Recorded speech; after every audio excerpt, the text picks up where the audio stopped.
होऊन 2 महिन्याचा कालावधी झाला आहे। मात्र हिंगोली जिल्ह्यात केवळ 51% पाऊस झालाय। यावर्षी देखील हिंगोली जिल्ह्यात पाऊस कमी झाल्याने जिल्ह्यातील अनेक नदी नाले तसेच लघु प्रकल्प अजूनही कोरडेच आहेत। यावर्षी पाऊस कमी झाल्याने उन्हाळ्यात होणारी पाणी टंचाईची चाहूल आताच लागू लागली आहे।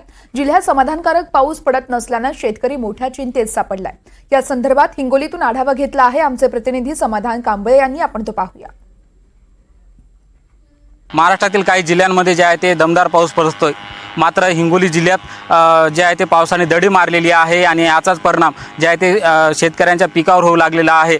मागील 2 महिन्यात फक्त 51% पाऊस पडलेला आहे आणि या मागील 24 तासात जे आहे ते 16 मिलीमीटर पावसाची नोंद हिंगोली जिल्ह्यात झालेली आहे। आपण बघू शकता या पावसाचा जे आहे ते रिमझिम पावसाचा या सोयाबीनवर परिणाम होताना दिसून येत आहे। या सोयाबीन पिकावर जे आहे ते अळीचा प्रादुर्भाव दिसून येतोय। त्याचबरोबर येथील सोयाबीनचे पाने देखील पिवळी पडत आहेत आणि या सोयाबीनच्या पिकावर जे आहे ते अळ्यानं घातक हल्ला केलेला आहे।